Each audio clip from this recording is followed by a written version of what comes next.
Good morning, everybody, and welcome to the first Bowman's post-budget speech analysis, or perhaps it's budget autopsy, since pre-COVID. I'm Andrew Pike. I'm the managing partner of the Durban office, which sounds more important than it is. I think I just got the job as having the greyest hair there.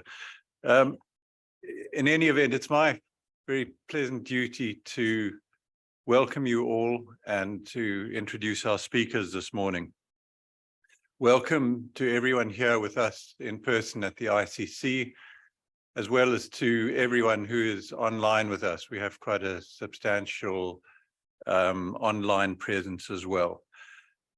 A couple of housekeeping rules that I've been given. One, of course, is to put your cell phones onto silent. Online participants, you've sadly been muted automatically and your chat functionality has been disabled, which seems to be the way of the world. But if you have any questions, please post them in the Q&A tab at the bottom of your screens. Presenters will take questions, time permitting, at the end of their presentations. We won't be providing written responses to questions. The webinar is being recorded and a copy will be available on the Bowman's website. That's bowmanslaw.com next week. And then the last piece is that CPD attendance certificates will be provided to all attendees. If you haven't got yours by, say, next week or so, please contact Yasmeen Suliman by the 15th of March. Okay, that's the formalities done. It now gives me pleasure to introduce you to Dr. Michael Hewson, who will be speaking about the macroeconomic impact of the budget speech. Michael is the director and founder of Graphene Economics Transfer Pricing Advisory, which is an African firm focused on transfer pricing through an economic lens. For those of you who don't know what graphene is, I didn't. It's an ultralight, very strong, and apparently the most effective conductor in the world. It's 200 times stronger than steel, and apparently Graphene Economics exhibits many of the same characteristics, including its lightness and agility, strength and responsiveness. Michael has over 12 years of experience in transfer pricing in Africa. He was a partner at Ernst & Young, and during his time, his team won the 2016 International Tax Review Award for South African Transfer Pricing Firm of the Year. Before EY, he was an associate director at Deloitte.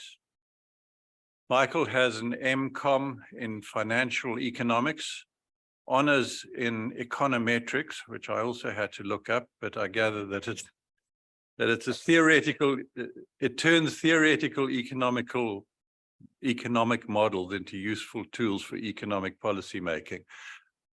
Perhaps you can tell us what that means, Michael. And a higher diploma in tax law. He's the vice chair of the Transfer Pricing Subcommittee of the South African Institute of Tax Practitioners and initiated the development of a trainee program for university graduates to specialize in transfer pricing. It's in the process of being accredited and certified. So without wasting any more of your time or keeping you from breakfast, Dr. Michael Hewson.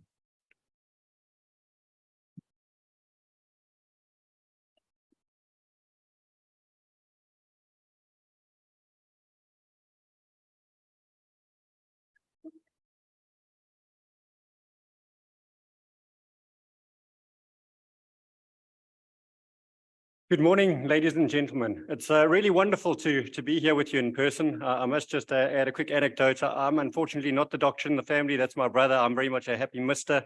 Yeah, it's wonderful to be here in person.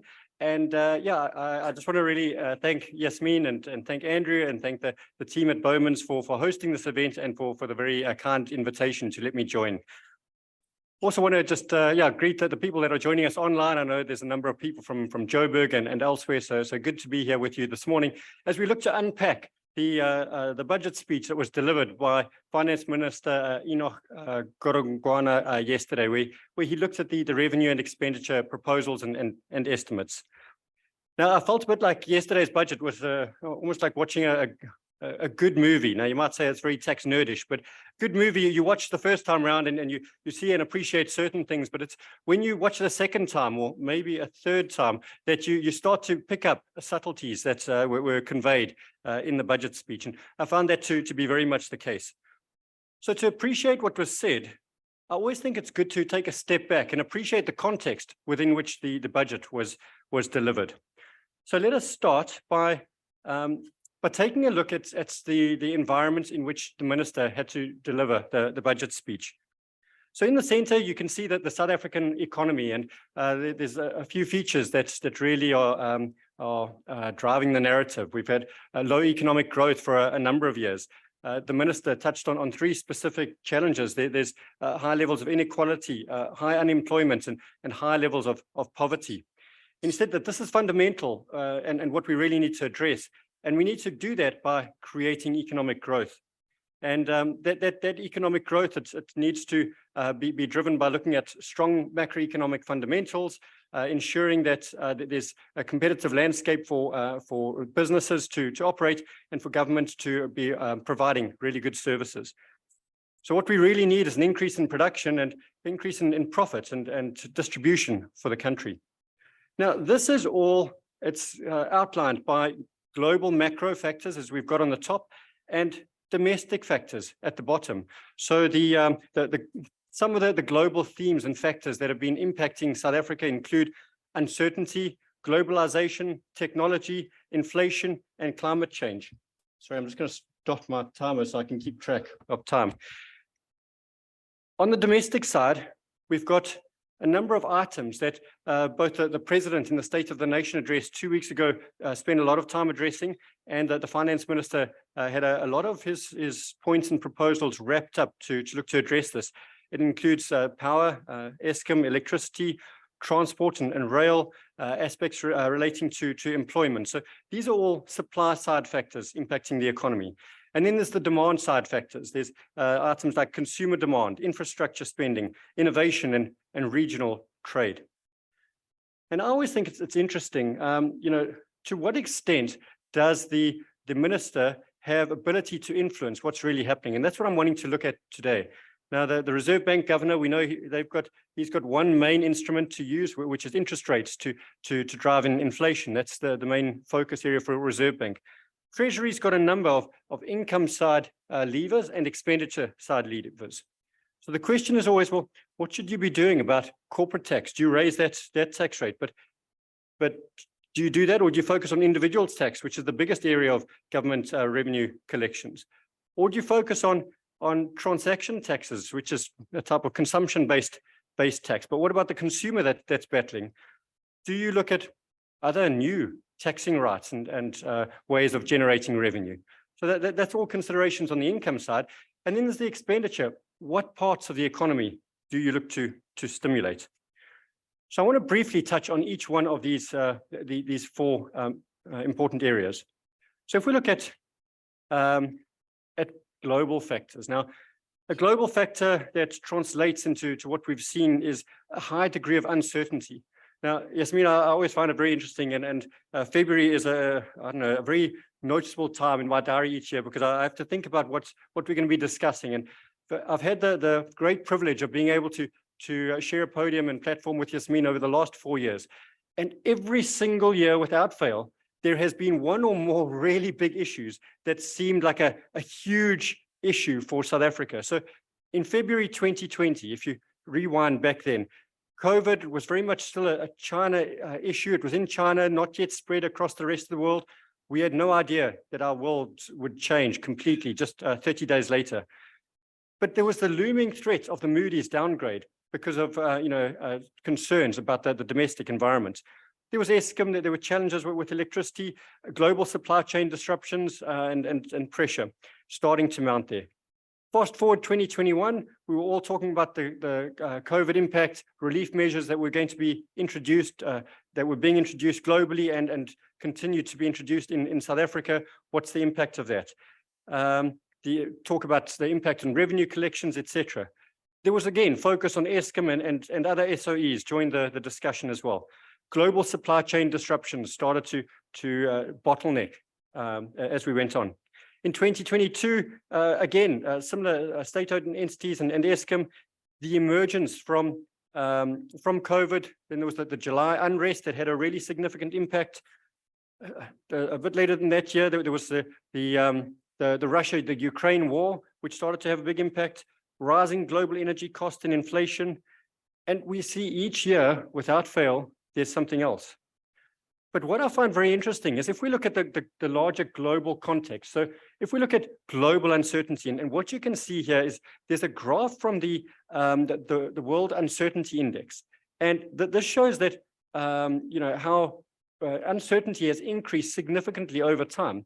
So even if you think back to some of the wars of the past, there was a degree of uncertainty, but you look more recently, the uncertainty has spiked considerably more. And there's a massive spike in uncertainty as a result of COVID. And so we live in this world of increasing uncertainty. But what's driving that is a degree of globalization. And globalization means that we're effectively more interconnected. And I must just note that some of the slides as they're projecting, some of the headings are blown up. So apologies for that. But when you get the final PDF version, it'll be without that. So the interconnectedness of the world economy, financial systems more interconnected, supply chains more interconnected.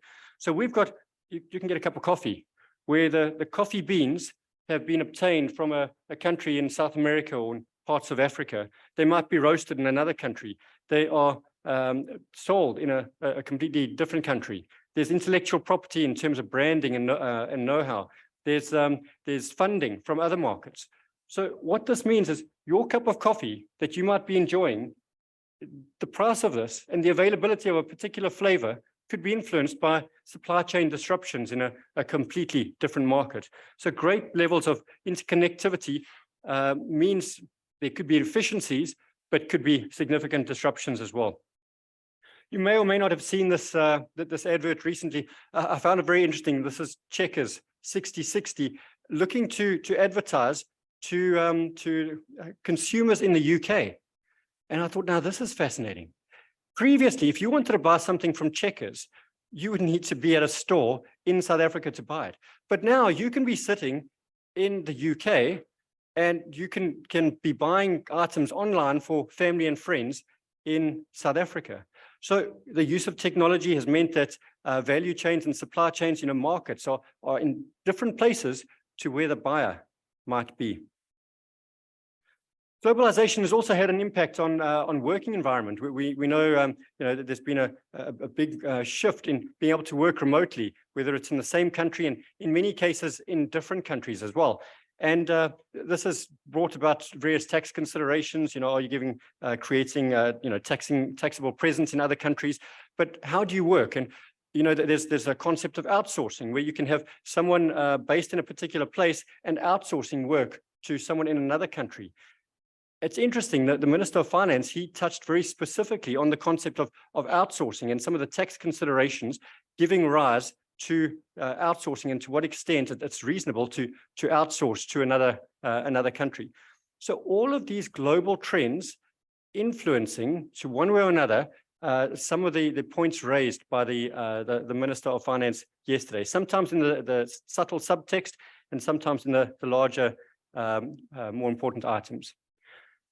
Another trend is technology. Now, technology is very interesting because it's creating the opportunity for new solutions, things that we couldn't solve previously. It's also creating new business models. Now, if you think of online marketplaces, for example, this is a completely different paradigm. So I always grew up knowing that a business was there to make a profit. A profit gets taxed with corporate tax. But what about some of these big online marketplaces, for example? Take an Amazon, take an Uber, for example. They provided goods and services, but for a number of years, they did not make a profit. So what's happening to the tax base there? You know, you're not able to tax the profit of that business, but they're operating in so many different markets. So what it means is with new technology, there's different considerations as to how you grow your tax base, how you build your tax base. So again, another important consideration for looking at tax policies. Then there's new industries, there are completely new opportunities that are emerging. So a shift from certain traditional areas of work and employment to certain other markets and industries, and jobs are being created in those environments where the technology is really being embraced. If we look at global inflation, now this is a topic where it's attracted a lot of attention globally, especially because in the COVID period, inflation rates were relatively low as demand was really suppressed. But then because of energy prices increasing and bottlenecks on shipping routes, this caused a significant spike in prices. So what we've seen is for the first time in many years, a number of the developed countries have had really high rampant inflation. In fact, for the first time that I can remember, UK inflation rates had been higher than South African inflation rates during the course of last year. So this has meant higher interest rates globally. That has a dampener effect on economic growth, going forward. So this has been something that's impacted the global economy in a really significant way. Climate change, another really big focus area where they're looking to try to curb increases in temperature by 2030 to no more than 1.5%. Now, what I find interesting on the global level is a number of countries have started to, have been introducing measures to assist their economies in certain of these global factors. So the UK putting a cap on energy prices, Singapore, China providing additional support for consumers battling high living costs. The US announced a tax and energy act late last year where they tried to look to see how do we address climate change and high inflation by providing support to consumers. And to do that, they needed to find ways to raise additional revenue, which they did through some tax proposals where they're going to look to tax multinationals operating in their country. So you can see a number of these global trends being addressed simultaneously together by some of the global economies. If we look at the South African economy now, economic growth in South Africa, I find it very interesting because we did quite a bit of research to look at what's the impact of global crises on the growth of economies. And if we trace it all the way back to, even the First World War, you can see shortly after that, there was obviously the global economy got hit hard, and then there were changes to the tax landscape. And true enough, after every significant global event, there has been a seismic shift in the international tax landscape. So I remember very clearly in 2008, when there was the global financial crisis, how the economies all battled globally. And I remember wondering how quickly South Africa would bounce back. And sure enough, you can see on the graph, South Africa bounced back fairly quickly. And then it was in 2021. Yasmeen, I remember we were having the breakfast online or session online. And I asked the question, how quickly does everyone think the economy will bounce back? Because there were predictions as to the UK economy, US economy, etc. And most people are online, they responded to the poll saying that they estimated it would be probably in the region of about 5 years for the South African economy to get back to pre-pandemic levels. The good news is the minister announced yesterday that it's taken less than 2 years to get back to pre-pandemic levels in terms of the growth of the economy. And this is consistent with a number of countries. Although growth globally has been a bit slower and been slowing down, a number of countries have rebounded relatively quickly towards the pre-pandemic level. So when we dig a little bit deeper into the the different parts of the industry. Now, I think here's where it gets particularly interesting. So one of the factors that's helped us a lot has been the mining sector. The commodity cycle, came because of the uncertainty, the global uncertainty. The prices for commodities increased. We're commodity rich, which was really wonderful. And you can see on the left how the value of sales for commodities increased considerably, during the early stages and post stages of the pandemic. But the commodity cycle is starting to wane. But what I find very interesting is on the right-hand side, it's the production side of the economy, and it's showing the value or the extent of mining production. And what you can see is the volume of mining production has been relatively consistent and then actually declining in the years following the pandemic. So what this means is we have benefited from high commodity prices, but the actual supply production has actually been coming down slightly. And this is largely because of our supply side factors. It's related to Eskom, it's related to the rail infrastructure and the challenges there. So while we have benefited from the mining cycle, the point is we could have benefited so much more if it hadn't been for these supply side factors. Now, the minister mentioned that there's a few sectors of the economy that really contributed very positively because our economic growth was actually better than expectations. So I looked at estimates from the Reserve Bank early in the year in January, and it was showing economic growth of about 2.1 or thereabouts. The minister showed that actually for the year it was higher. It was closer on 2.5% growth for GDP.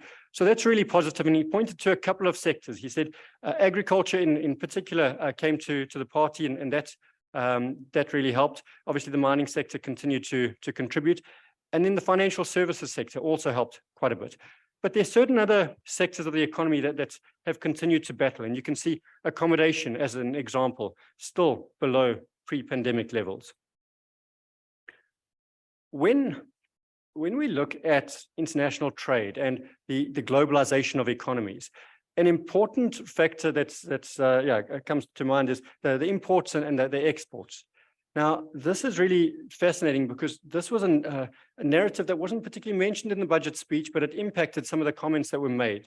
So on the screen here, it shows the value of exports versus imports. And what you can see in the last couple of years, since 2020, exports and imports have increased considerably. In fact, last year, we recorded the highest ever exports and imports per quarter ever, which is really positive for economic growth. And if you'd listened to the speech yesterday, you'd note that the minister mentioned that customs duties and customs collection is a big part of what's really helped SARS in getting its high revenue collections. And that's on the back of higher than ever before imports and cross-border trade. So this is an important aspect driving revenue collections. A factor in South Africa is inflation, and that's obviously the cost of inputs. And we spoke just now about the global inflation rate. The South African inflation rate, it's been managed really well. So it did extend in 2022 to outside the 3 to 6% range, but it's now back within the 6% band. And that's really important for ongoing and continued economic growth. Interest rates, we also see that's a factor of inflation rate because it's used to target the inflation rate. It's also a factor of uncertainty. So interest rates really, really low in 2020 as the Reserve Bank reduced rates, kept it low to try to stimulate and support the economy. Steadily over time, it's increased. What you can see in terms of the different colors of graphs, you can see the very light blue graph is the longer term interest rate. So 12-month interest rate, whereas the orange is the repo rate, and the dark blue is the 3-month JIBAR. As the period of time extends, the spread between the short-term rate and the long-term rate, that's increasing. Now that's actually increased. That spread has increased quite a bit more than it was even pre-pandemic in 2019, which again just talks to the level of uncertainty that we're seeing now compared to previously. just to point back to yesterday's budget speech, and even in the build up to it, we've seen SARS over the last year start talking more and more about interest rates, and it deals with trusts, it deals with other aspects of the income tax legislation, where they say, SARS is looking at cases where there are loans provided and there's low or no interest being charged. And it's because they're very aware of interest rates locally and internationally having increased quite a bit. Regarding the currency, the volatility is spreading through the currency market. So you can see that the rand did very well in the first part of last year, but then it's battled a lot in the last 6 to 8 months of 2022. It was driven largely by domestic factors, electricity supply and domestic uncertainty. So when I look at all of these aspects, and I consider the volatility in the South African economy, I try to take a step back. And I think, so at the end of the day, what's the strength of the economy? And, to me, what's really important is our level of reserves. And what's important is even during the pandemic period, the extent of, we didn't deplete considerable extents of our international or domestic reserves, which means that, yes, there's been lots of volatility, there's been high expenditure, but we've been able to maintain our level of international and foreign reserves, which is really important to bolster the macroeconomic position, which is fundamental for long-term economic growth. So let's turn now to the domestic supply side factors. And as I mentioned, this was an area that both the President in the State of the Nation address and the Minister of Finance spent quite a bit of time and effort talking about. So we've got electricity capacity generation. And what's interesting is the production of electricity has reduced slightly over time from 2008 to about 2018, but then it started to slide considerably subsequent to that. But in terms of the way that it's been impacting people, yes, it's impacted production, it's impacted businesses, but I think of the broader impact, just the social impact, the mood in the country, and it's had a very significant impact. I was driving back from Rosebank in Johannesburg to Northcliffe, and it was in January. And I started my journey, and there were about 4 or 5 traffic lights that were out. And I thought, let me start counting just for fun. And in case you ever wonder, there are about 26 traffic lights from Rosebank to Northcliffe. And out of those 26 intersections, it was mind-boggling. There was one that was working. So it was probably a particularly bad day, but it did make me just think, that this is the challenges that the South African economy has had to face to survive in many cases, and obviously the impact on local businesses. So yeah, the electricity has been a very significant factor. What the minister said in relation to this, and Yasmeen, I think, will unpack a bit more about some of the proposals regarding electricity and energy. But he did say that there have been certain delays in terms of stimulating the renewable sector of the economy. And I got the sense from listening to the minister and also reading the detailed budget plans, that this is going to be a really significant focus. And it made me think, and even when I was on that trip from Rosebank to Northcliffe, it made me think, what if it took this year of 3,776 hours of load shedding to spark us into action from a policy point of view, where we're going to open up opportunity to shift into more renewable, more sustainable energy opportunities. Another big challenge, and some people have argued that it's potentially even bigger of a challenge than the electricity, is the transport. And moving products from across the country. At the mining in Durban, there were some speakers who indicated that the impact on certain mining companies has actually been a reduction in potential revenue of up to about 25%. Even Kumba recently, this week, was in the news saying that they've got a lot of ore that they want to transport, but they just can't transport it. So what we see on the left-hand side of the graph is the transport volumes that have just decreased considerably over the last couple of years. We also see the extent of operating rail that has also decreased considerably. And what you then see on the right-hand side is the reliance on truck transport. And truck transport, we know, is a lot more expensive than rail transport. So it's increasing costs. It means that we can't get the production to the ports for export. And unfortunately, the commodity cycle does not wait for us to fix our challenges on logistics.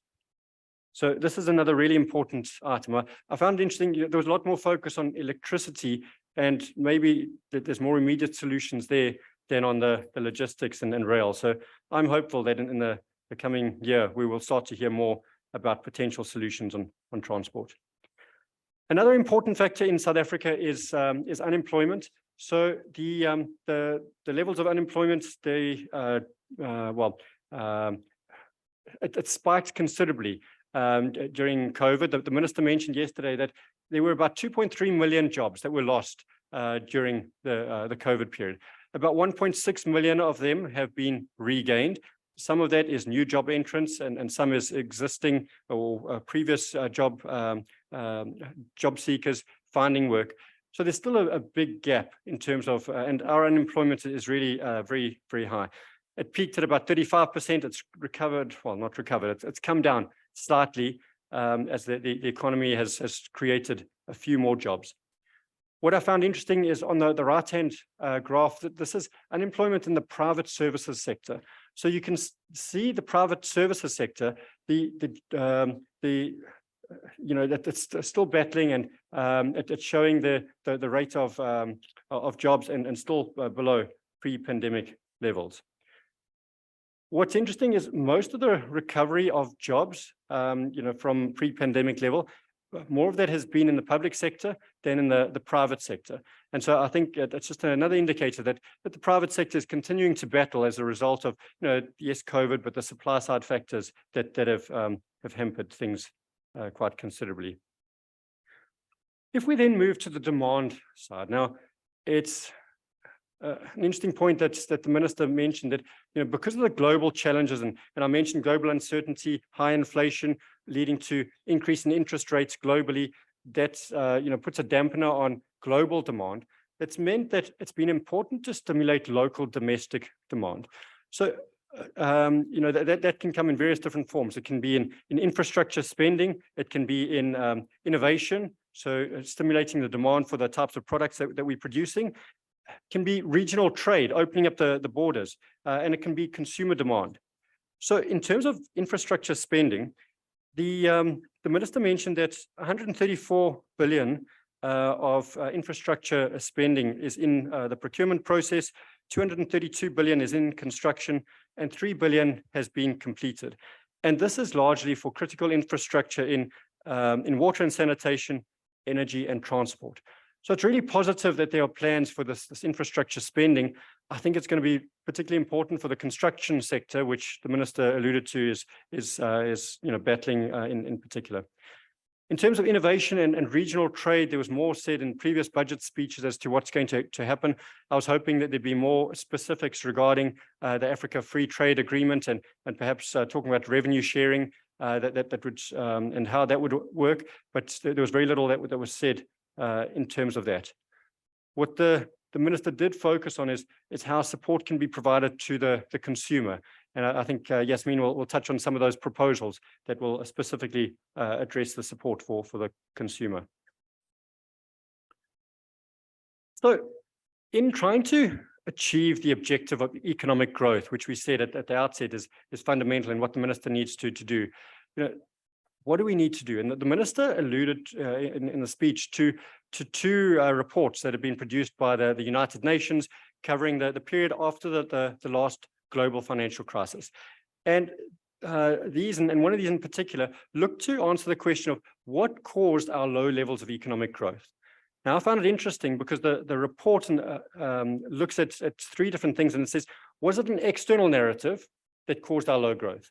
Was it a macroeconomic narrative, or was it microeconomic narrative? In other words, was it the transmission services, so the electricity, the power, the rail, those other infrastructure services? And the report concluded that our low growth wasn't actually from external factors. It wasn't so much the macroeconomic factors. The low growth was because of the microeconomic factors. And the report said that growth requires employment times capital times total productivity factor. How do you increase the productivity of the people in South Africa? And to do that, you need to address the microeconomic factors. And I was very pleased and encouraged, because this was where the minister spent quite a lot of the time and effort saying, how are we going to look to address certain of these microeconomic factors? That the macroeconomy, as I said, there's factors of volatility, real volatility. If you look at interest rates, exchange rates, etc., reserves still solid and fine, but it's the macroeconomic fundamentals that really need to be addressed.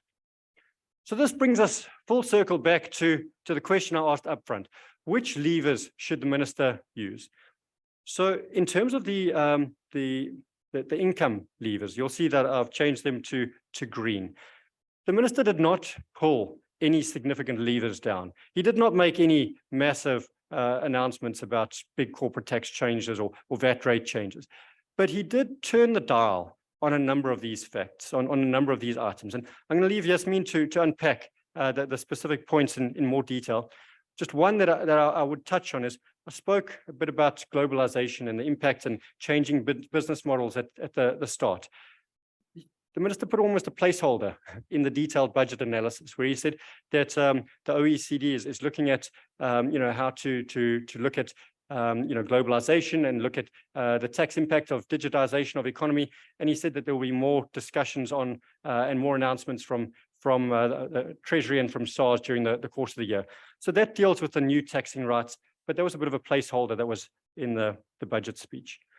On the expenditure side, that the minister touched on the various broad categories of expenditure, he focused quite a bit about subsidies for energy and for stimulating that side. Again, we'll hear more about that just now. He also spoke about security and looking to employ or give opportunities to 15,000 additional policemen and women over the next 3 years. So he touched on that. And we'll look at some of those in a bit more detail on the expenditure side just now. I'm going to focus on the income levers at a very high level, and I'm going to try to answer the question, why did the minister not pull a lever significantly down, and he rather just changed the dial slightly? What we can see here is a really positive story. What you can see in blue is in the 2022 budget, what the tax collection expectation was. And then what you can see in the orange is what the actual was, or what the amount was in the 2023 budget. So you can see for the 2021-2022 period, the expected tax collections was 1.547 billion, trillion, and then the actual was 1.563 trillion in 2020. In the budget that was read yesterday. But for the 2022 and 2023 period, there was approximately a 90 billion surplus in revenue collection over what was expected last year. And the projections for the subsequent years is also very positive.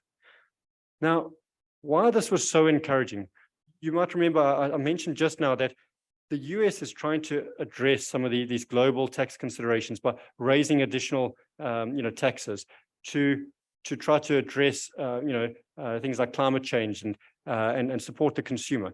The Minister of Finance basically said, because of these, that the strong revenue collection, we don't need to go and pull any levers down significantly. And again, he attributed it to strong corporate tax collections. He attributed it to customs collections, and that you can see from the graph we looked at earlier, that the strong imports. And then he said, those more than offset the VAT, the slight reduction in VAT. So very positive in terms of the revenue collection, and it meant that the minister could then look to support more on the expenditure side. A question that Yasmeen and I discussed a couple of years ago was the Laffer curve. Now, the Laffer curve is looking at what's the optimal point of taxation. If a government taxes at 0, they're going to get 0 collection. If they tax at 100%, no one's going to work because they're going to be giving all the money to the government anyway. So the question is, what's the optimal point between 0 and 100 for a tax rate to be set? And I've been interested at some of the presentations by the Commissioner of SARS in the build-up to the budget. And it was, again, very encouraging and positive because the Commissioner said that because of the really good collections, and the fact that the consumer is under pressure, we don't want to put more pressure on the consumer. We want to stimulate business. And in fact, a recent presentation, the Commissioner said that, the direction is more towards the average of the OECD countries, which is closer to a tax rate of about 23% than our 27% corporate tax rate. So, that's certainly the current trajectory and direction. What the Commissioner said is they are rather focusing on trying to raise tax rates, on broadening the tax base. And that they're using current measures, which they clearly employing very successfully, but they're also going to be using more and more technology and data analytics, et cetera, to raise revenue collections. And that they at some point will look to see, in terms of these global developments, are there additional proposals that should be brought in terms of the OECD developments on base erosion and profit shifting. So that is the reason why there were no significant levers pulled in terms of big changes to tax rates, but rather adjusting of the dial. In terms of the expenditure function, so there were increases in a number of the sectors, as I mentioned, the safety and security, or peace and security, additional jobs being created there. An item that the Minister did spend a bit of time on is our debt service cost ratio. Now, I actually looked over time. It was closer on about 8% in the early 2000s, and it's increased to about 19% of GDP, our debt service cost ratio. So basically, because of our national debt, we've obviously got interest on that and interest payments on that. Almost 20 cents in every rand that we generate goes towards financing the cost of debt. So the intention is to curb that over time and bring that down. But one of the big challenges has been the debt of Eskom, and the government is taking that onto their balance sheet, which is going to give a bit of relief to Eskom to operate more efficiently. But it does mean that the government debt it increases quite considerably. It's in the region of about 250 billion over the next 3 years that they'll be taking on. So it means that the debt service cost ratio, it was going to come down sooner, but it's actually been delayed and prolonged a little bit. And you can see that on the graph here. On the right-hand side, if you look at total debt to GDP, it's going to taper off in about the 2024-2025 period at about 73% of GDP. It's expected to taper off, and that's been pushed out a couple of years because the government has had to take on the debt of Eskom. So all in all, when I consider the budget that was delivered yesterday, I can see very clearly that the Minister of Finance, he did consider these various different factors, but he made a concerted effort to focus a lot more on the supply side factors and stimulating certain parts of the domestic demand side. There were a few areas where he didn't touch on or give as much detail as in previous years. Like I said, the regional trade. But there are other areas like protecting the consumer that he did spend quite a bit of time on there. And on the supply side, he focused a lot on potential next steps and solutions on the energy side, but little was said about the other challenges in terms of transportation, which is still having a big dampening effect. I would like to leave you with one last thought. And there was a speech given in South Africa decades ago by then Senator Kennedy. And it was dubbed the Ripples of Hope speech. And essentially, what it boils down to is this speech was saying that if individuals make concerted efforts and acts to just move things along and do what's right and move things along in the right way, it can lead over time, it can build up and lead to really big change. And I want to ask you the question, what if our biggest challenge in 2022 could become a big competitive advantage in 5 to 8 years' time? What if we could get from 10.5% of renewable energy to 41% renewable energy? What if we could have a renewables-driven commodity boom that follows the current commodity boom? What if the cost of electricity could actually decrease over time rather than increase? What if, crazy thought here, we could actually provide water to places where it was previously difficult to provide water? Is that far-fetched? Well, if I think of the budget speech yesterday, and even the SONA, there was a lot of time and effort given to renewable sector and the renewables transition. It's baby steps at this stage, but it will compound over time. So what's possible? Just a few interesting stories. South Australia, they've got a remarkable 100% renewables run that's extended to over 10 days. So in South Australia, much of it has relied on renewable energy completely for over a 10-day period. In Kenya, 90% of power from solar, wind, and other renewables. In South Africa, there's a few towns that are starting to emerge where energy supply has been largely privatized, and as a result of that, the impact of load shedding has been reduced significantly.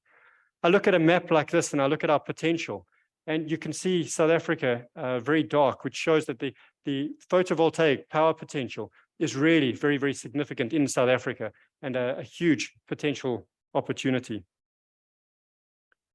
This is a picture of a solar farm in the Atacama Desert in Chile, and a massive area of previously arid and not used terrain is being used very productively by the economy. So is it realistic? Well, if I look at the proposals and I look at some of the developments that we've seen over the last year, so we can see that there's been an increase in the threshold for private generation. The cap of 100 megawatts has been reduced. We see a number of large private companies starting to invest really heavily in renewable opportunities, spending billions on that. I see in the budget speech support for rooftop solar. I also see a number of companies, banks, and other organizations starting to incentivize and make it affordable for installation of solar. That will help. It might be baby steps at this stage, but it will help individuals and it will help small businesses.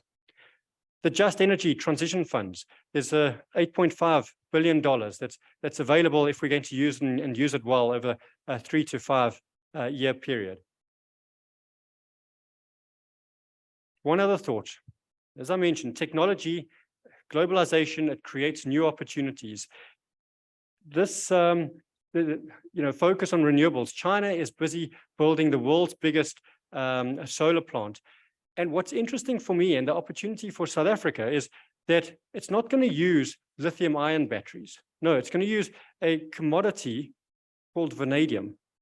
Now, South Africa is the third biggest producer of vanadium, and we've got some really big vanadium producers. So, that in itself, the new technology, could that spark a new energy boom or new resource boom in other parts of the economy that South Africa could benefit from? So in closing, South Africa has got a lot of challenges. We've got a lot of challenges that we face daily.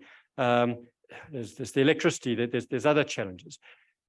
I'm always so grateful that I get to live in this country with people that are always looking for solutions, always looking for the way forward. And I sat listening to the budget speech yesterday, and did it pull big levers? No. But did it hit a number of important markers? I really do think so.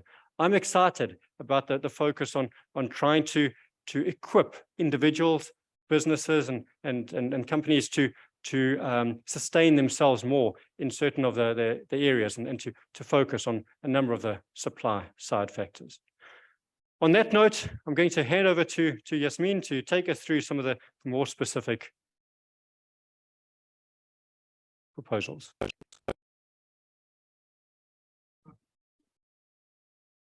take questions now? Yeah.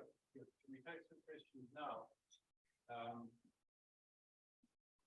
Perhaps I can just start with saying thank you for the message of hope, because there's a part of me that's also desperate.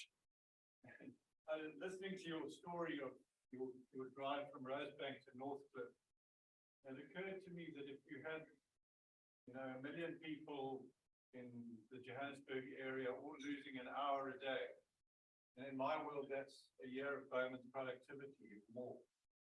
And I suppose my question, Michael, is if you look at the anticipated growth in SARS revenue collection over the next few years, is that realistic given our systemic issues with electricity and transport that you mentioned? And how do you weigh that against the sort of message of hope you're giving? It's such an interesting question, because you're right. The revenue collection estimates, they are hinged on certain levels of economic growth, and in the detailed documentation, the Treasury set out 3 different scenarios. They set out a scenario for high economic growth, reasonable economic growth, and then the scenario where Eskom, where we don't address Eskom. So the reasonable economic growth is where the Eskom issues get curtailed, and we're able to bring on board a lot of power in the next 12 to 18 months. And then the moderate scenario is where we don't get that right, and Eskom still continues to be really challenging. And the third scenario is where globally, we can continue to feel a lot of pressure from the global factors. And in the first scenario, that's where our economic growth would actually be even higher than projected, slightly higher. In the second scenario, the economic growth would be a little bit lower than projected, and the tax collections would be slightly lower. In the third scenario, they would be quite a bit lower, but economic growth would still be positive. So I think it also depends a lot on the revenue collected by SARS has come from corporate taxes, so it's come from customs, that international trade. I don't see international trade reducing. I see it increasing. And yes, the commodity boom, it's tapering off now, but there are other opportunities that, as I mentioned, the potential demand for vanadium, which I really hope will increase it. So it's difficult, to predict what's going to happen. But I think there's a lot of pressure on the US economy because of high inflations and interest rates that are going to stay high. There's talk, will the US, slide and will the growth reduce a lot? But I don't see that for South Africa. I don't see that the growth is going to, it'll reduce a little bit from 2.5%. It's forecasted to go to about 1.5 or 1.9%. But it's expected to average about 1.4% over the next 3 years.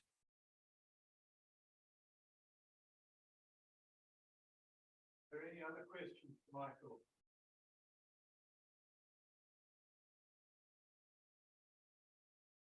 You're saving all the difficult ones for Yasmeen, so thank you very much.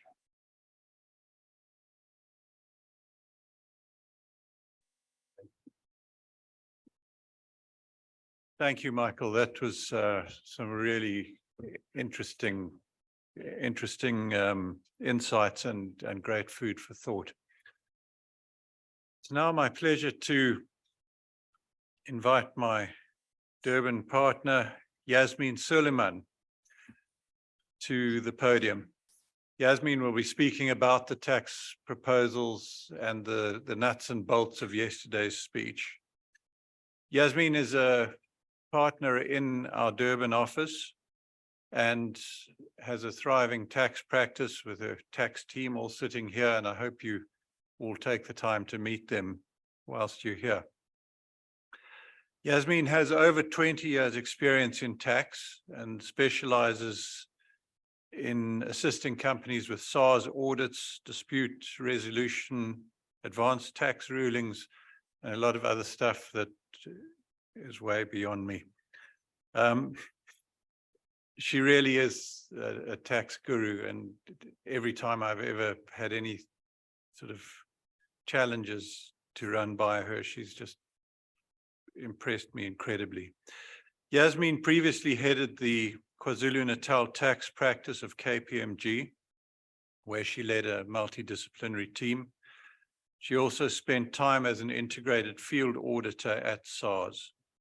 She was previously a member of the tax committee of the SA Institute of Chartered Accountants and was a member of the steering committee on the Islamic Financial Services at Treasury. And her contribution there resulted in specific tax legislation being enacted for certain Islamic financial service products. Yasmeen is a chartered accountant. She holds not one but two master's degrees, one in financial accounting and another in taxation.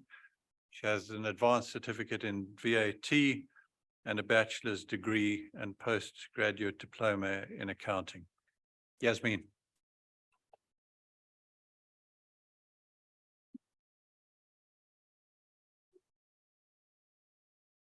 So now that Andrew has announced my age, let me swap to my reading glasses because I can't see very well these days.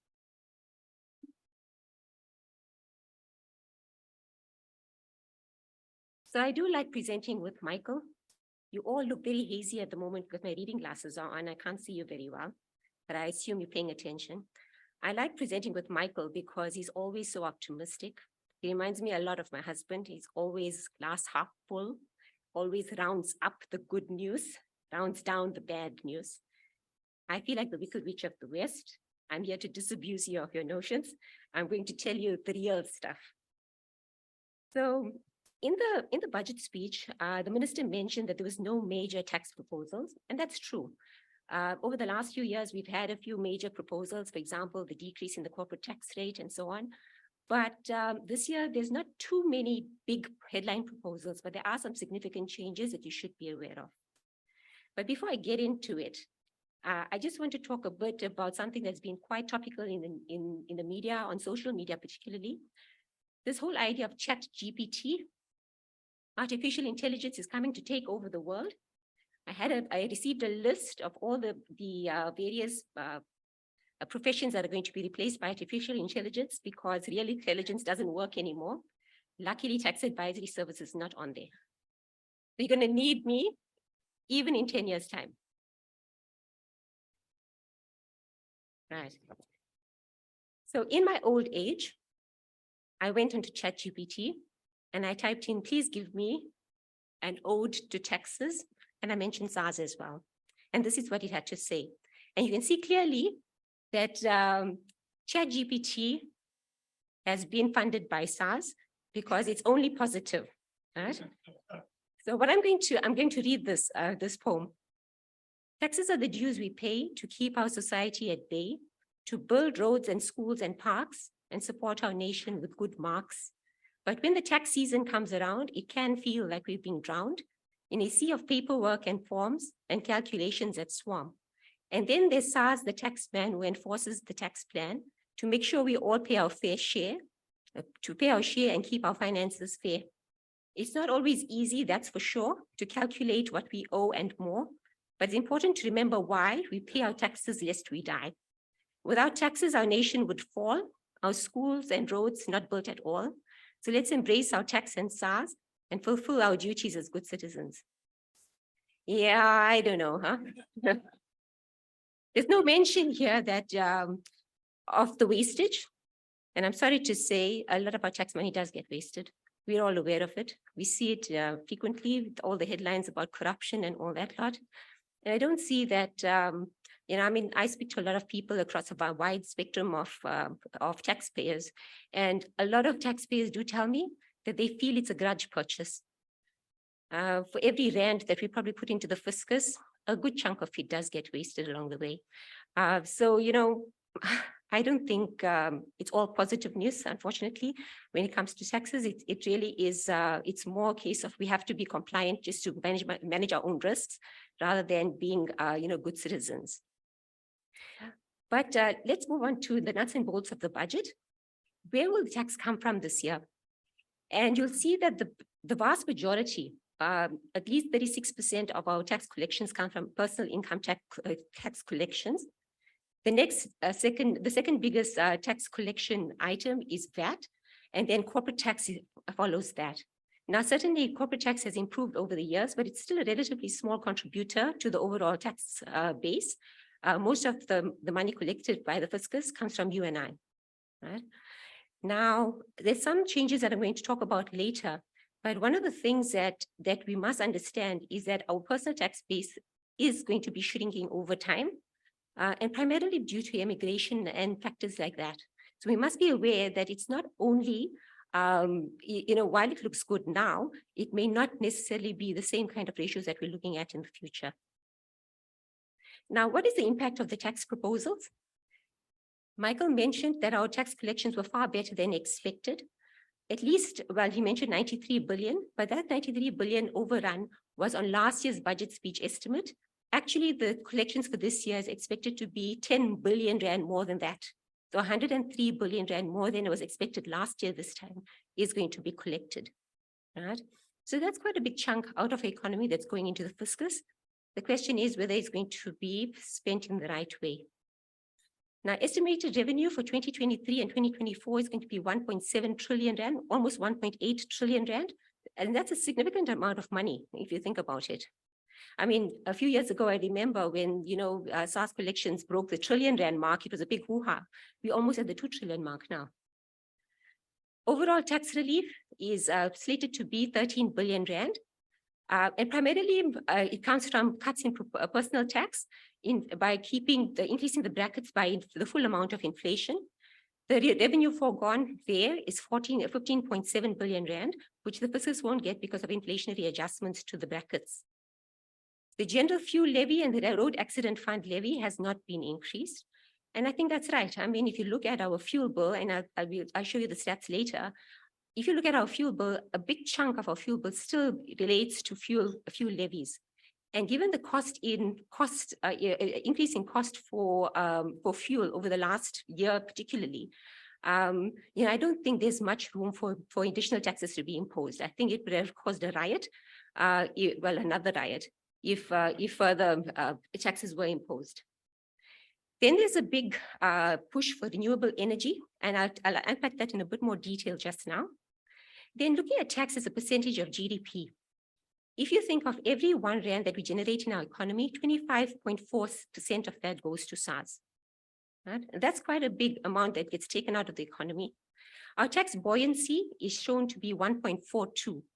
And tax buoyancy really relates to the ratio between, or the relation between growth and tax collections. Now, what this indicates is that despite growth being at a certain level, our tax collections are growing at a faster rate than our growth rate. And this has been the case, sure, for the last few years at least, right? Now, one of the things that I question is whether, we really do have the correct stats, because how is it that we're able to consistently collect more money than the economy is growing at? It doesn't make sense to me that that could happen on a consistent basis. Surely there should be some correlation between the two. Then the reason for the good tax collections was resilient personal incomes and corporate profitability. Michael mentioned mining, and that's been the case for at least the last 2 years. But in addition to mining in the current year, financial services and manufacturing performed very well as well.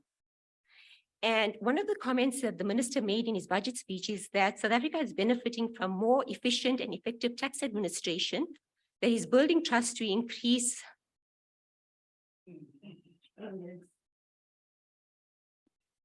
voluntary compliance. Sorry, it's blocked on my screen. Voluntary compliance and boost revenue collection. And I thought that was quite a nice statement for him to make, but I think my personal experience not very accurate. I don't know many people that actually trust SARS. I certainly, and I'm sorry, Helen, you're here, but I don't really trust SARS very much. If I look at the taxpayers that I deal with, it's not because they feel it's the right thing to do to pay their tax bill that they do it.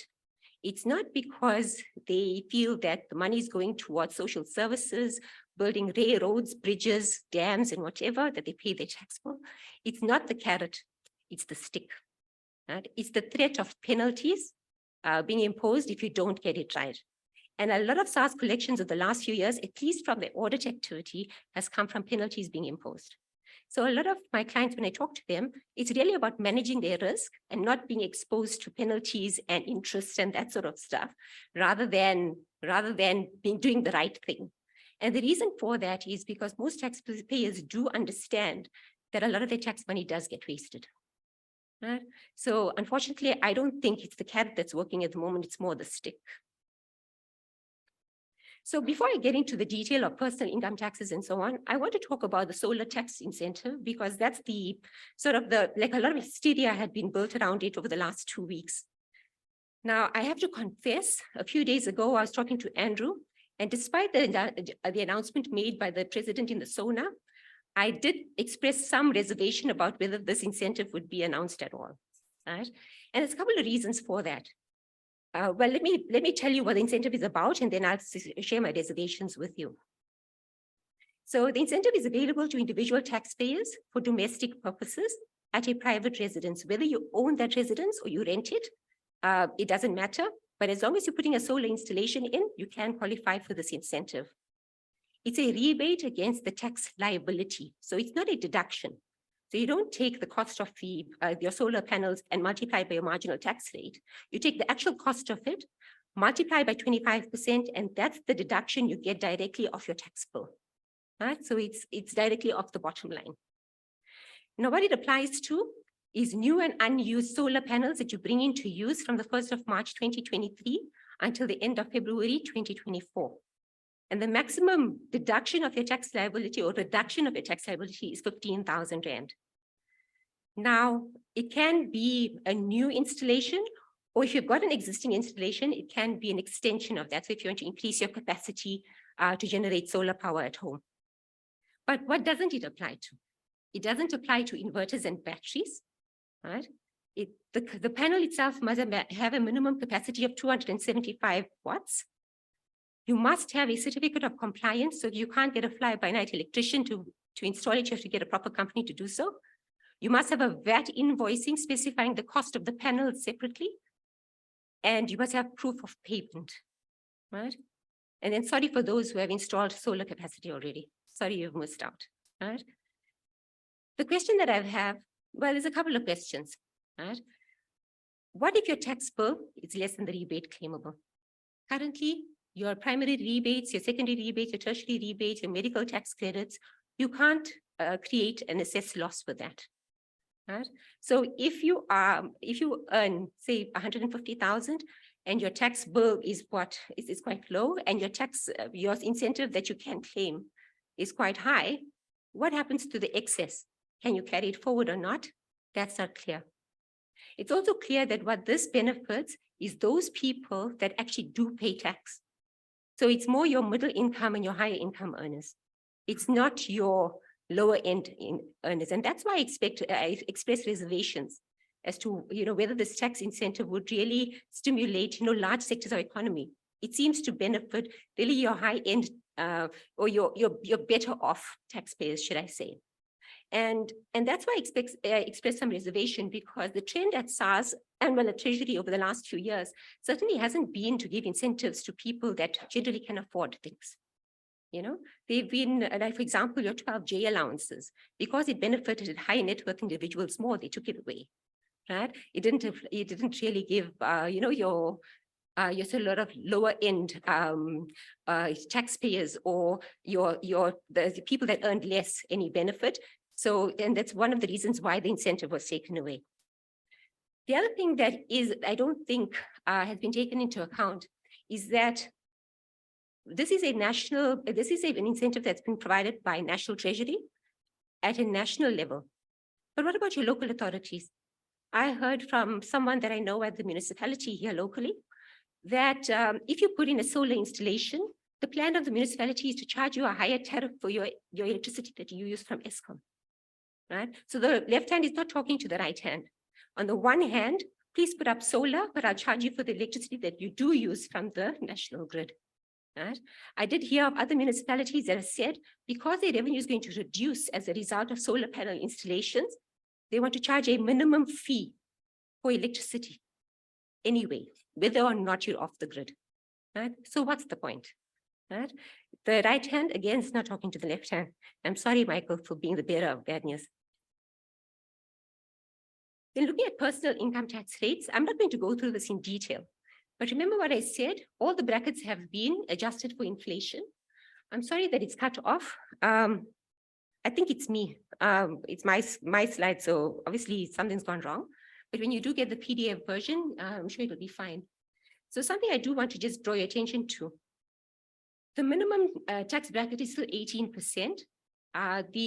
The minimum, that now applies, that 18% applies up to a level of 237,000 Rand.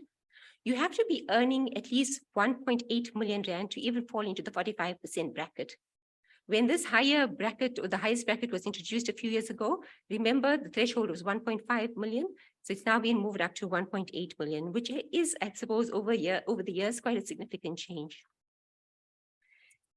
Then looking at tax brackets and thresholds, one of the things that I do want to point out is that the tax threshold has now increased. It's almost 100,000 Rand. So the first 100,000 Rand is almost 100,000 Rand is tax-free of your earnings. And for those that are obviously over 65 and 75, they have higher rebates that are applicable to them. But the statistics that I do want to mention to you, and I think this is important to note, of the people that do actually pay tax, so there's about 14 million odd registered taxpayers. Remember, we've got a population of about 60 odd million people. So 14 million registered taxpayers. Of them, 7.1 million are actual taxpayers that pay any personal income tax. So that's the number of people that contribute 640 billion Rand to the tax collections. 51.5% of registered taxpayers pay no tax because they're below the threshold. Right? So we have a very strong dependency on a small number of taxpayers. The one thing you should notice is that in the 2023 year, which is ending next week, there's about 7.5 million individuals that contribute to the tax bill. And in the next year, it's projected to be 7.1 million. That's a drop of 400,000 people. So it's less, it's going in the wrong direction. Fewer people are expected to contribute to the tax bill next year. Partly because of tax rates, the tax brackets moving, because so many people will fall below the tax threshold, but also because of things like immigration, retrenchments, and things like that. So it's a concerning thing. I think it's unsustainable that number of taxpayers or that smaller number of taxpayers contribute that size of revenue to our fiscus. Then moving on to medical scheme credits. Medical schemes credits, there's been an inflationary adjustment. I may have missed it, but I didn't see any mention of the national health insurance in the budget at all. So the national health insurance hasn't been mentioned, and we can see an adjustment for the medical scheme credit, which has been retained for now. But remember, this is meant to fall away when the national health insurance comes in. Then with regard to the two-part retirement system, remember there's a change that was announced. It's been in the planning for a few years now. And last year there was substantive announcements made around the new retirement system that's going to come in.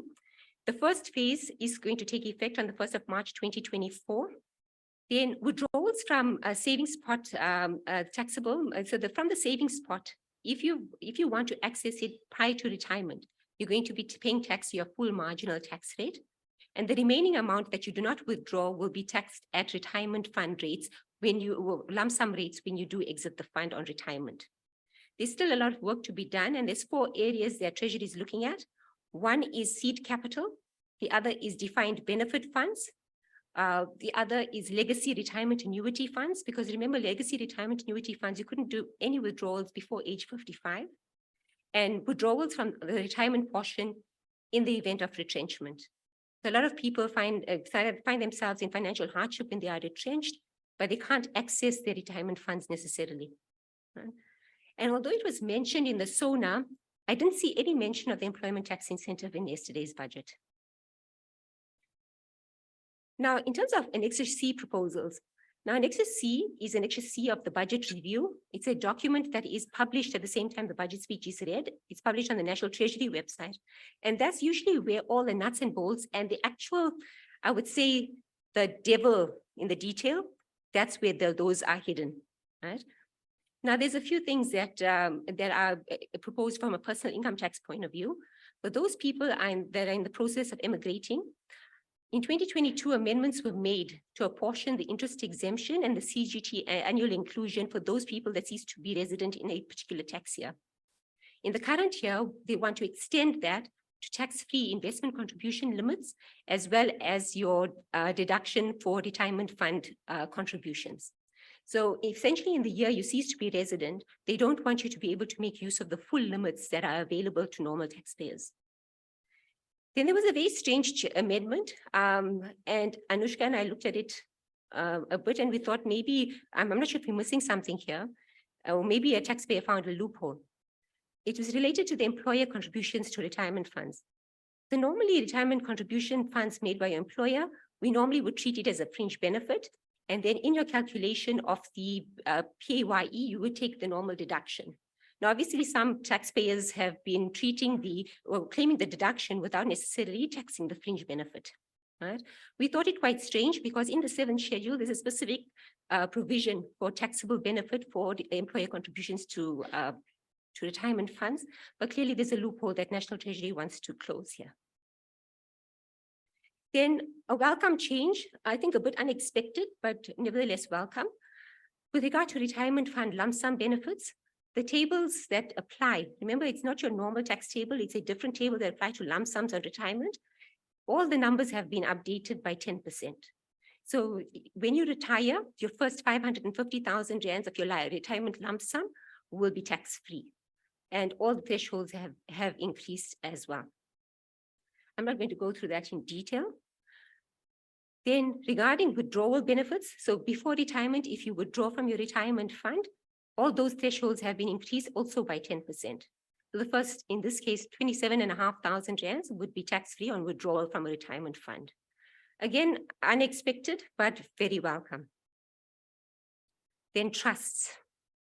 So trusts, there was no particular big changes on the trust tax rate. So the tax rate still remains at 45%. But one of the big changes, which wasn't in the headlines in the budget speech, but is contained in the budget review, is related to non-resident beneficiaries of South African trusts. Now, currently, there's two sets of rules, one relating to income items that are distributed by the trust, and there Section 25B applies, and the conduit principle applies. So the income retains its nature when it's distributed to the beneficiary.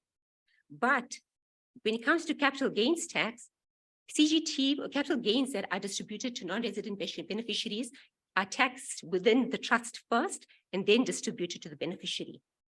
Now, one of the things that, what SARS doesn't like is the fact that they don't necessarily get the opportunity to tax the income items, because things like interest, the non-resident may qualify for an interest deduction or interest exemption, I should say, on the interest that they earn from a trust when it's distributed to a non-resident.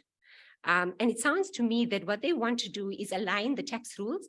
And it seems to me, and I think they're heading down this route, that they would like the trust to pay the tax before distributions are actually made to your non-resident beneficiary, which would be a significant change for those people that are immigrating and are still beneficiaries of South African trusts.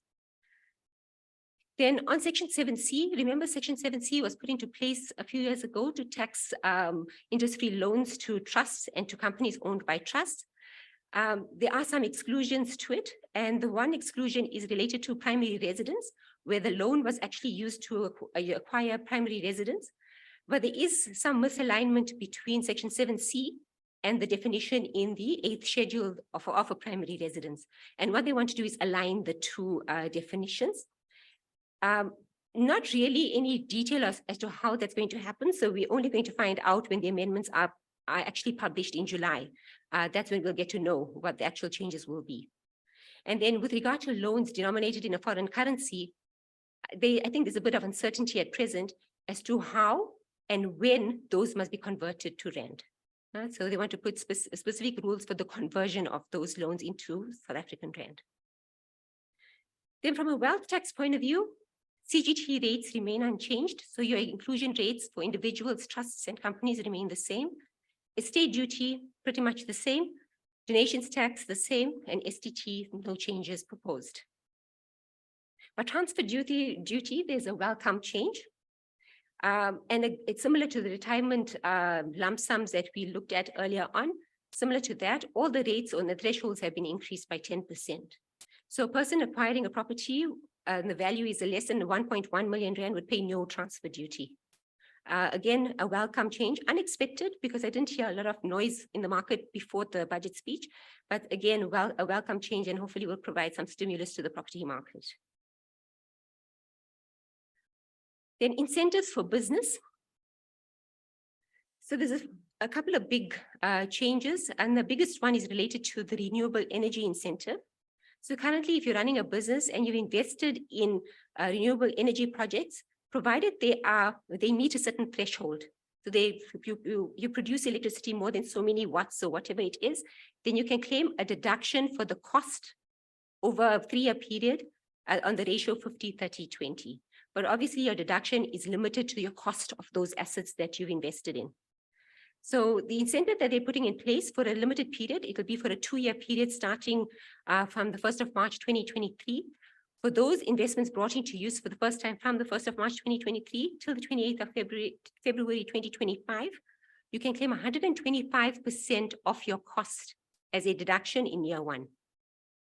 So you spend 100 Rand, you get a deduction of 125 Rand, which is quite attractive. And you get it as an upfront deduction and it's not spread over a 3-year period. From a research and development point of view, for those of you that are involved in research and development, you'll know that it's quite an onerous process. You need to get pre-approval for your projects. You have to convince the Department of Higher Education, Science and Innovation, I think it is, that your project qualifies as R&D. Once you get your pre-approval, you can claim 150% deduction on the expenditure that you incur.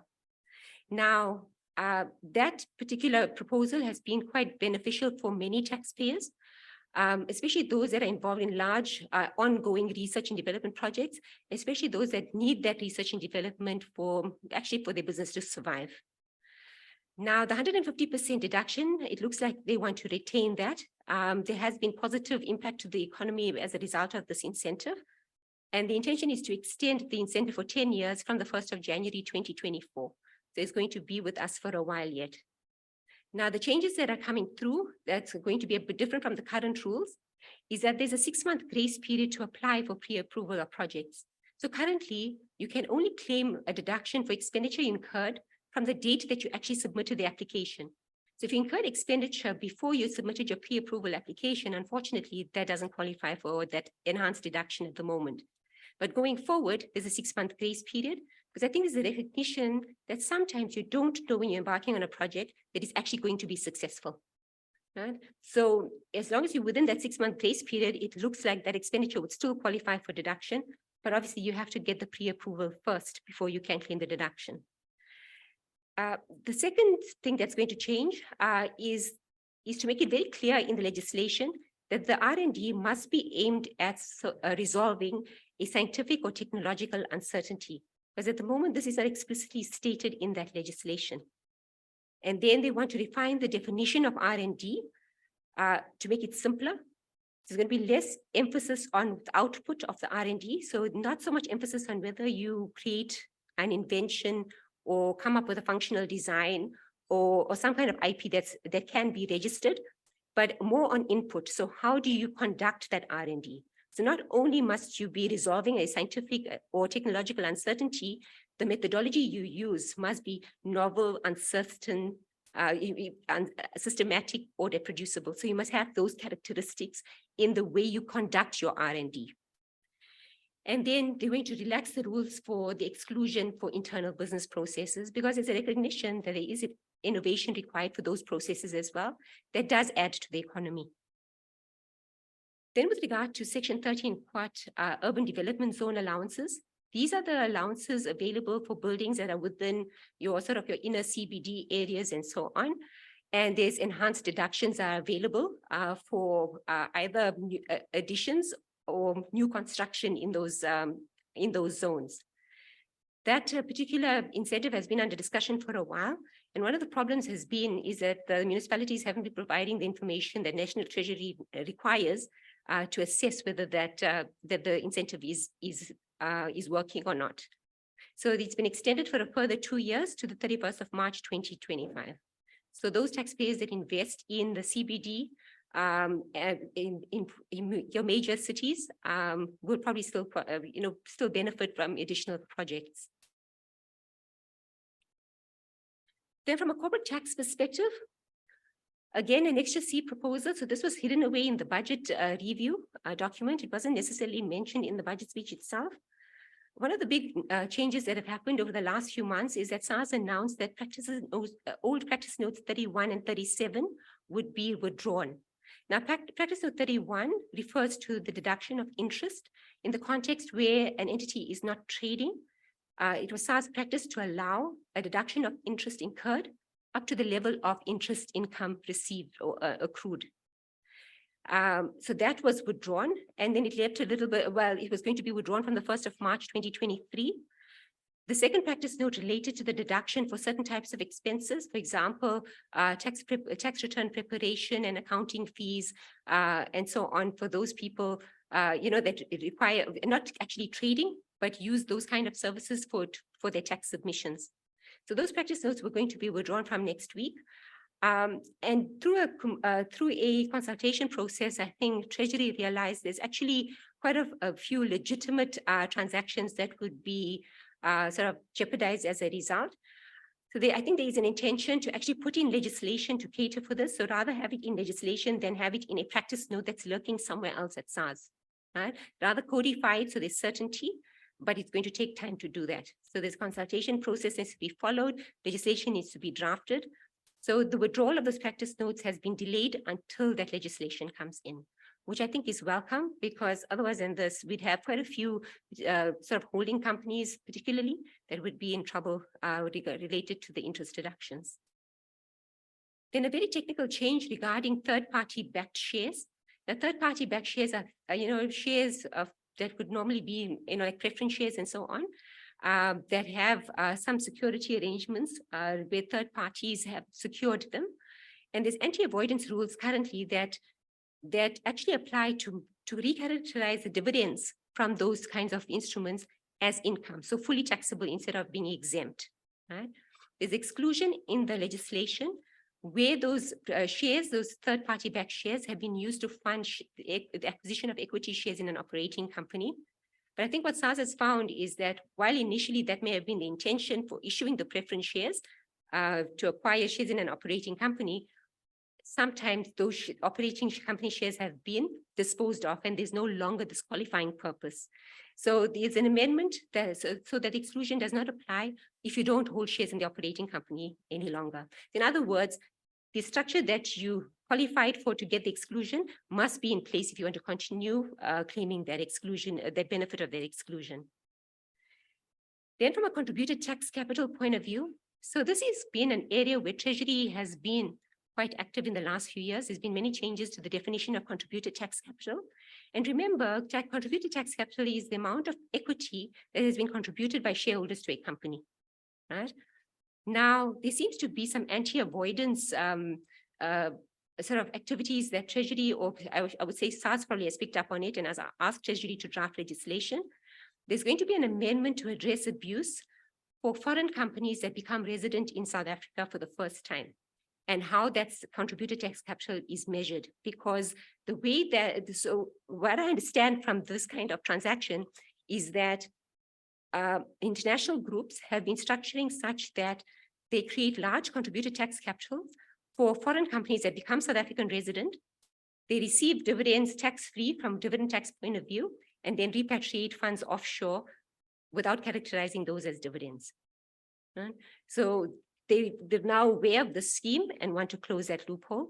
I'll be honest, in my practice, I haven't seen it yet, but obviously elsewhere in the country, it's been happening. Then there's an amendment, particularly again for foreign companies. How do you convert foreign currency to ZAR? So how do you determine your contributed tax capital if you have a foreign company that uses another currency for its accounts? There's going to be rules as to how do you determine that contributed tax capital and how do you convert that into the ZAR denominated equivalent. Then I'm not going to go through these in detail, but just to be aware, if you are going to be utilizing the corporate reorganization rules, as we have every year, there's going to be further changes this year. Right? So particularly related to the interaction between the death benefit rules and the corporate reorganization rules, unbundling transactions, again, are going to be impacted. So just to be aware that if you are undertaking any of these kind of transactions, there are going to be amendments that are going to be coming through later this year. And for those of you that operate in an international environment and you have cross-border debt, there is currently the rules in the legislation related to interest deductions where you have loans from a connected person in a controlling relationship with you. Right? A typical example would be a local company that borrows from its holding company offshore or another treasury company within the group. You have to calculate, besides the transfer pricing considerations and so on, you actually have to check whether the interest limitation rules apply to you. Section 23M has been significantly revamped over the last few years, and there's more changes that have now been proposed. Again, I'm not going to go through it in detail here because it is quite technical.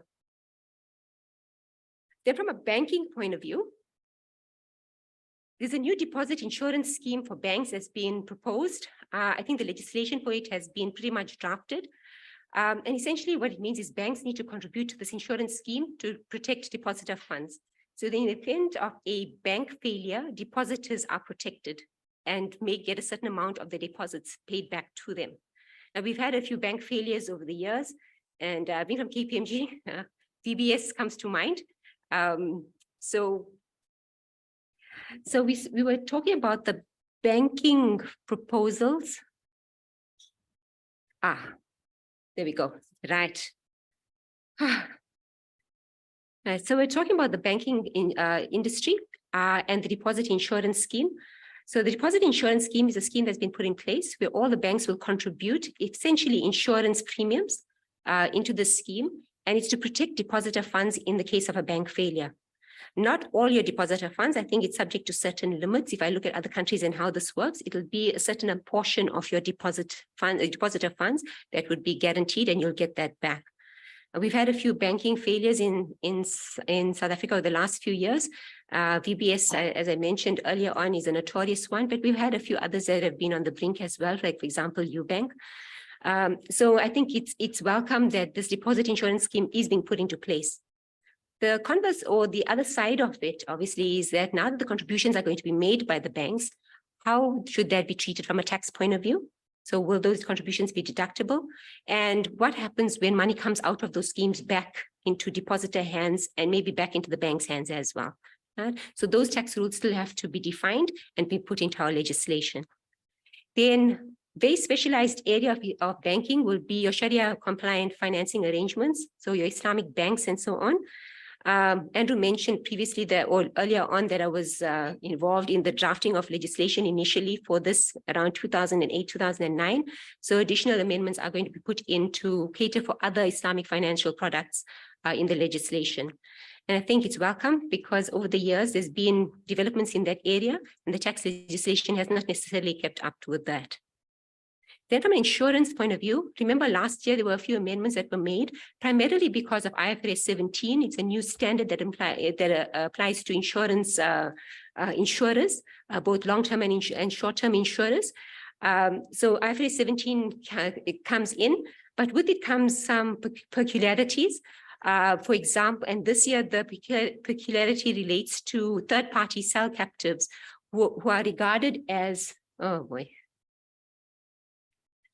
Should I just carry on? Oh, okay. All right. But you don't see the slides here. All right. But let me talk about my insurers in the meantime, right?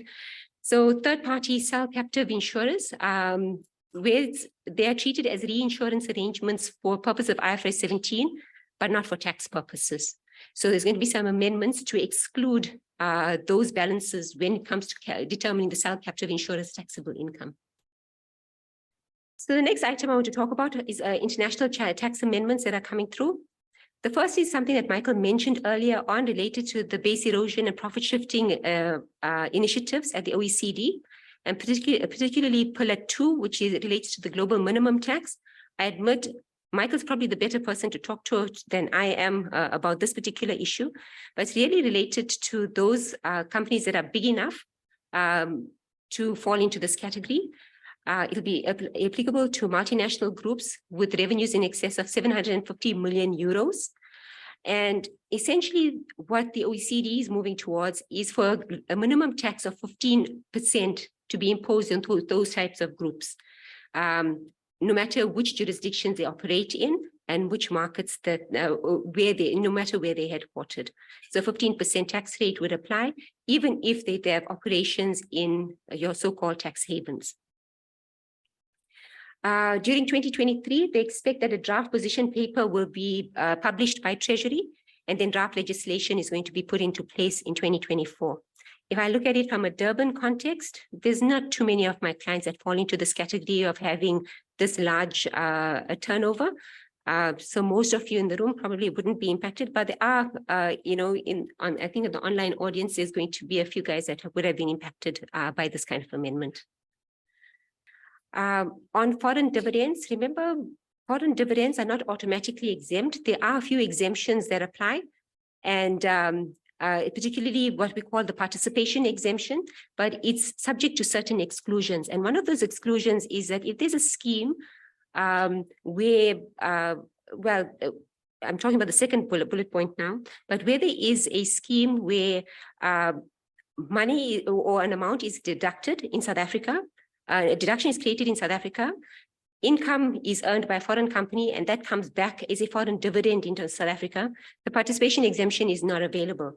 However, the partial exemption, so remember foreign dividends that are received by South African residents, if it's not fully exempt, there's a partial exemption.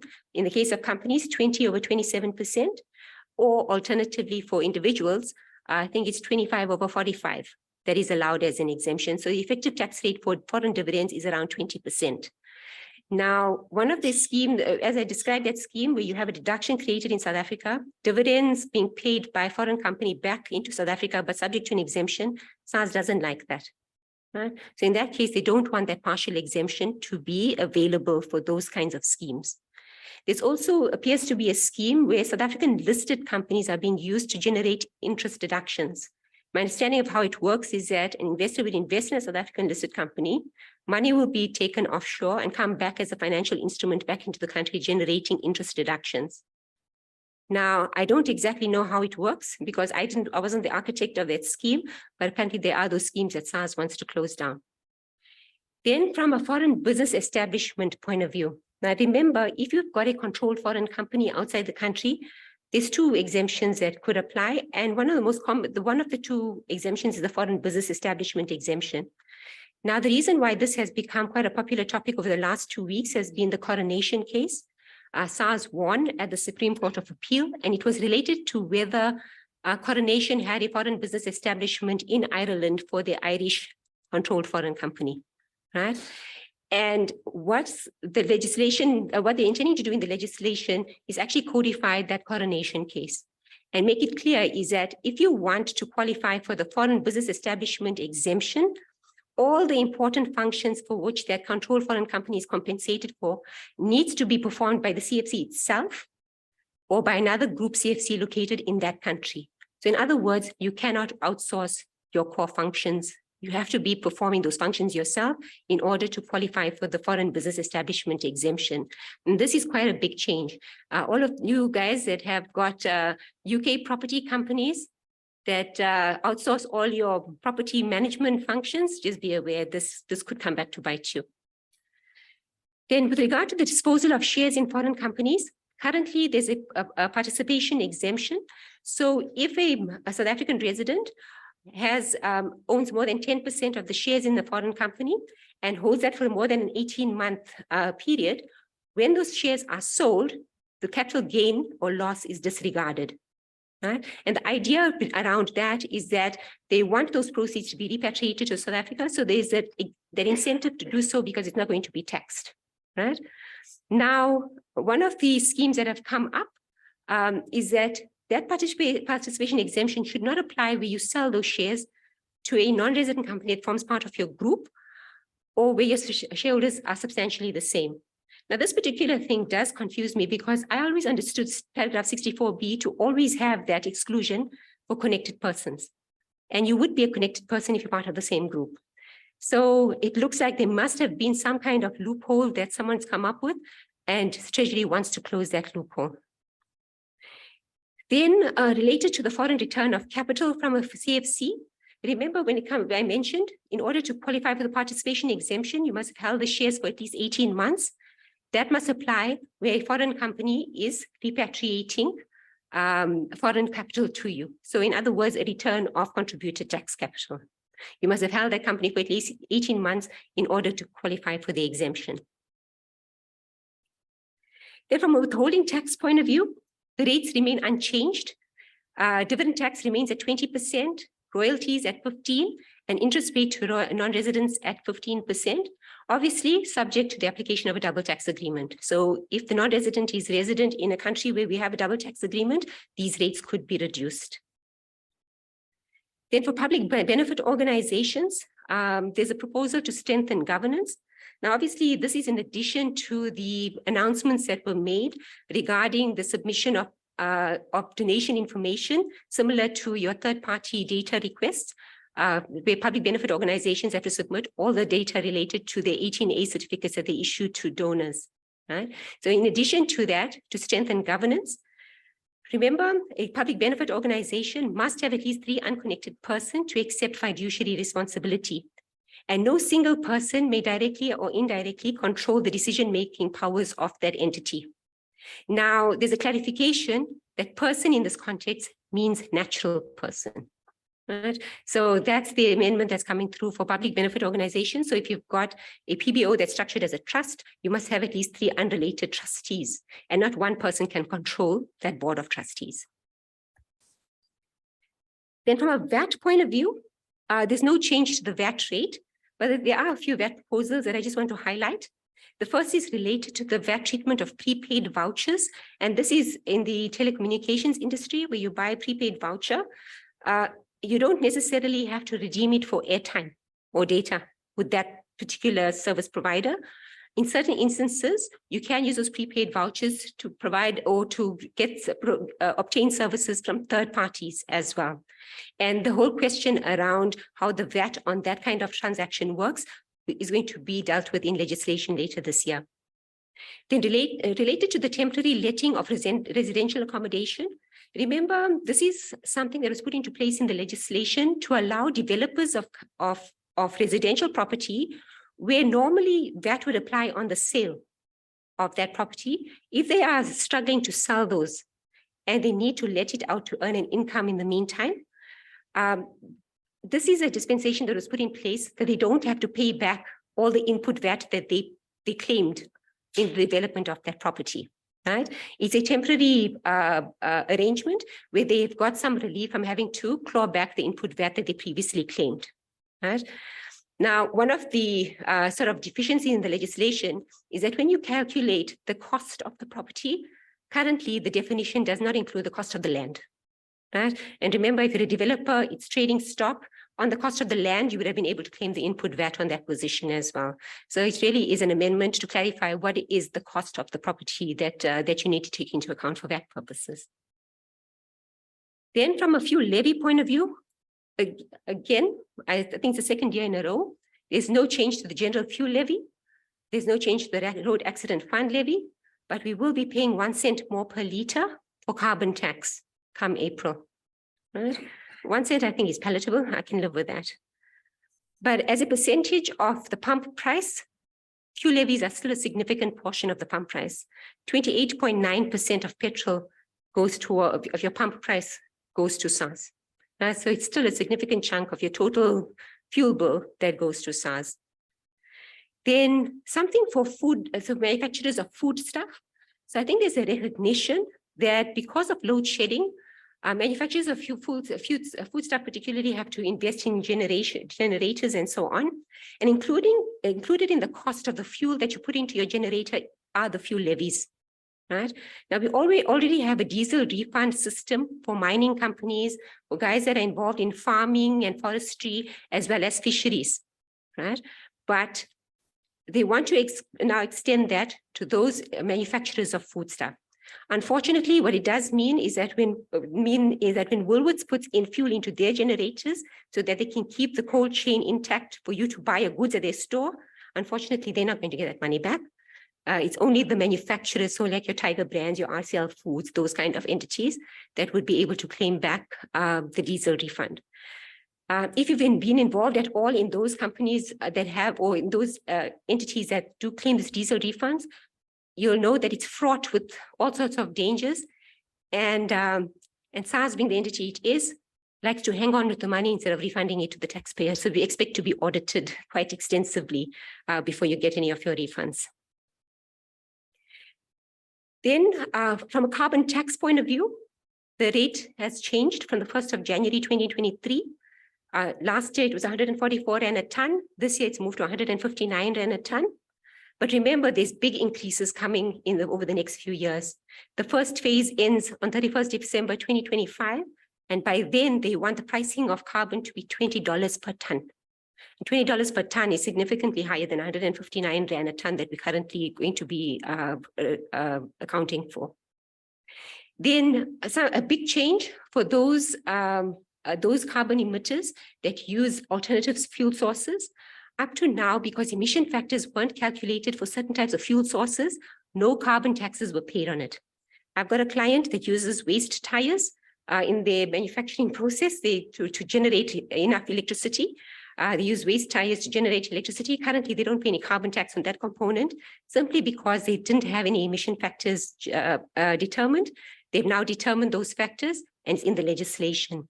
And besides waste tires, sawdust and refuse-derived fuel has already also been included. So those taxpayers that use these types of waste products for fuel in the manufacturing process, unfortunately, will have to pay a higher carbon tax bill from the 1st of January this year. Then sin taxes. Luckily, I don't drink, I don't smoke. But those of you that do will be paying a little bit more. And this has been a consistent trend for the last, I would say, 15 to 20 years. Every year without failure, sin taxes increase. But there is going to be some policy review on the excise duties for alcohol and tobacco. I think particularly in light of the fact that there's so much of sort of underhand activities happening, particularly in the tobacco industry, where your legitimate players are paying the tax, but you get these fly-by-nights that don't pay the tax at all. So I suppose the excise duties are going to come under review for that reason. Then other indirect taxes. We do have a few sugar producers in the room. Good news that there's no increase to the sugar tax for the next 2 years. I think it's welcome relief to the sugar industry. I think it was well-meaning of government to put in the sugar tax, but the impact on the sugar industry has been quite significant. There's going to be a discussion paper to be published on proposals to extend the levy to pure fruit juices. So those of you that drink your series and liquid fruits and whatever else, you know, it could get more expensive in future, and to lower the 4-gram threshold, because that's the threshold at which the sugar tax becomes applicable to your sugary drinks. That threshold may be reduced. So a larger number of drinks may fall into the category of being taxed. Then for oil and gas companies, they are subject to a royalty depending on the level of production. The minimum tax rate or royalty rate has been increased to 2%. Currently, it's 0.5%. So basically, SARS wants a bit more, even if you're producing less. Right? The maximum rate still remains at 5%. Then this is quite a big change, so it's something to be aware of. Third-party data, right? What SARS is moving towards is wanting monthly information from employers. Currently, you submit your EMP 201 every month. Doesn't have much data on it except for the total PAYE, SDL, and UIF payable. And that's about it. There's no details of which employees you deducted that in PAYE from, the UIF from, and the remuneration on which you calculated your SDL, right? What SARS wants to get to is that every month you need to submit that detailed information. Now, I think what they want to get to is a point where they can actually pre-populate provisional tax returns with the PAYE numbers and so on. So this idea of fiddling your provisional tax return it's probably going to disappear soon. And then introduce a legislative framework to empower SARS to conclude bilateral pricing arrangements. Now, agreements. So this is in Michael's field. So this is where they have advanced pricing arrangements for transfer pricing purposes, where revenue authorities, I think it's revenue authorities, Michael, agree between themselves how they will basically divvy up the profit between them. Right? Something that's good from a certainty point of view for especially your multinational taxpayers. Then from a personal income tax point of view, they're looking at broadening the personal income tax base. And SARS has been on and on about travel allowances and home office allowances, particularly during COVID. Remember, all your home office expenses were audited to death and so on. It's not going to change, right? So look, I don't bother. A lot of people, I mean, it's a significant amount of money that they do spend and would like to get some benefit, but it's hellishly difficult. And I don't think that's going to get any better. But there's going to be a discussion document on this particular area, particularly since, you know, remote work has become more popular since COVID hit. Another big change is related to non-resident employers. So currently, in terms of our legislation, there's no obligation to register for PAYE where there is no representative employer in South Africa. So if you've got a foreign company that employs a local resident, they're not obliged to register for PAYE unless they have a representative employer in South Africa.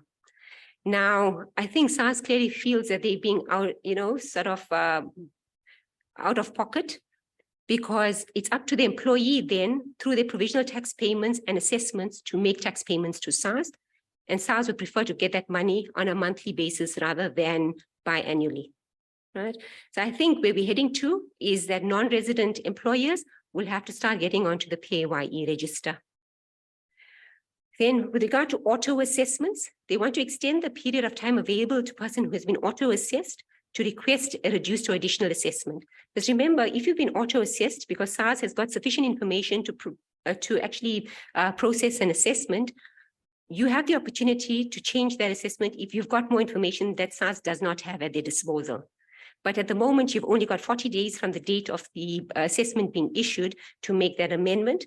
Now they want to extend that period to coincide with the tax filing season as well. So those taxpayers that are auto-assessed have the same time period available to normal taxpayers to actually correct their returns. And there, I end. I think this is SARS. And that's it from my side. Any questions? Yasmeen, as always, thank you for making it understandable. That's important in involved in paying this stuff. Yasmeen, we have, if I can start with a couple of questions online. There are two from Patrick and Kazi, and then move to the floor here. He's leaving, but this will be on the, he's going to leave at 10:30, but this will be on our website. So the original question, which was Peter in technical aspects of section 23M. And then his second question, does for clarity, is foreign dividend exemption available if it is for the scheme to use investments in SA unlisted companies instead of listed companies to generate interest deduction?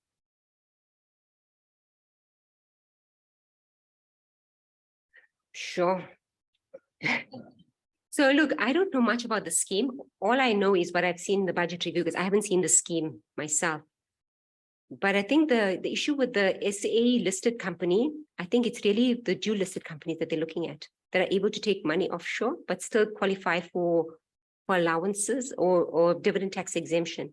I honestly don't know whether a scheme could be put in place for South African unlisted companies as well. Could be, but that will require some thought. I wouldn't be able to answer that question now.